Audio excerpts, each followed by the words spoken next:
الله وبركاته. الحمد لله حمدا كثيرا طيبا مباركا فيه. اللهم صل وسلم على نبينا محمد وعلى آله وصحبه وسلم تسليما كثيرا. رب اشرح لي صدري ويسر لي أمري واحلل عقدة من لساني يفقهوا قولي. اللهم انفعنا بما علمتنا وعلمنا ما ينفعنا وزدنا علما.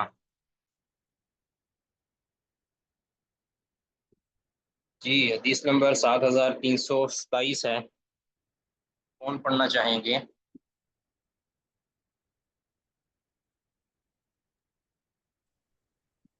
السلام علیکم ورحمۃ اللہ وبرکاتہ. وعلیکم السلام ورحمۃ اللہ وبرکاتہ. قال حدثنا اسماعيل قال حدثنا ابو اسامة عن هشام عن ابيه عن عائشة رضي الله تعالى عنها قالت لعبد الله بن زبير. عائشہ رضی اللہ عنہ سے روایت ہے، انہوں نے عبداللہ بن زبیر سے کہا ادفنی مع صواحبی، یعنی مجھے اپنی سہیلیوں کے ساتھ دفن کرنا یا ہمیں یہ ساتھیوں. لفظ، یہ کیا لفظ پڑھا ہے؟ قالت لی عبداللہ بن زبیر، آگے کیا پڑھا ہے؟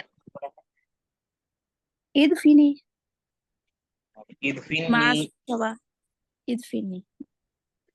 مع صواحبی، یعنی مجھے اپنی سہیلیوں کے ساتھ یا ساتھیوں کے ساتھ دفن کرنا. ولا تدفنی مجھے اپنی مع النبی صلی اللہ علیہ وسلم، صواحبی کا لفظ کیا منع کیا؟ سہیلیوں کے ساتھ یا جی ساتھیوں کے ساتھ. سہیلیوں آپ کی آواز صحیح نہیں آ رہی.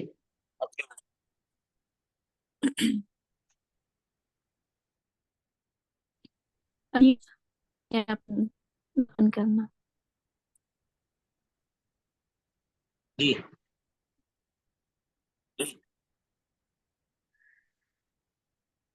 ولا تدفن مع النبی صلی اللہ علیہ وآلہ وسلم فی البیت، اور مجھے یعنی نبی اکرم صلی اللہ علیہ وآلہ وسلم کے ساتھ حجرے میں دفن نہ کرنا. فإنی اکرہ ان فإنی اکرہ، ازکا، فإنی اکرہ. یعنی فإنی اکرہ ان ازکا ازکا، بے شک میں یہ ناپسند کرتی ہوں کہ مجھے بلند مرتبہ خیال کیا جائے. یعنی میرا تزکیہ کیا جائے، میری تعریفیں کی جائیں، بعد میں دیکھو جی اس کو نبی صلی اللہ علیہ وسلم کے ساتھ جگہ ملی ہے. میں کہتی اس کو ناپسند کرتی ہوں، میں بھولا ہوا ہو جانا چاہتی ہوں کہ اس کو بھلا دیا جائے. ٹھیک ہے، یہ سیدہ عائشہ رضی اللہ تعالیٰ عنہ کی کمال کی عاجزی ہے، انکساری ہے، کہ وہ یہ بھی پسند نہیں کرتی تھی کہ میری تعریفیں کی جائیں.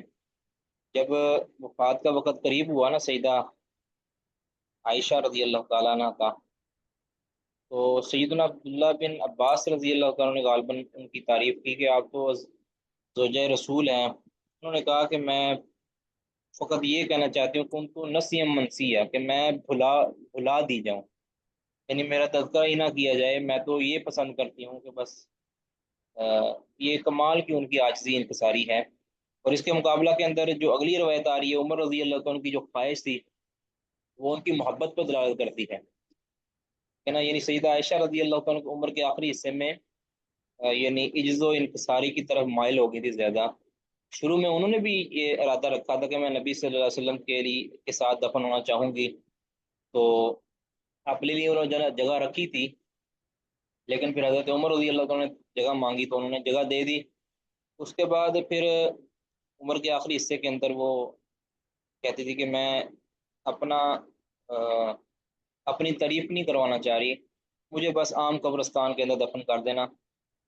تاکہ جو ہے وہ میرے لیے کوئی امتیاز نہ بنے. جی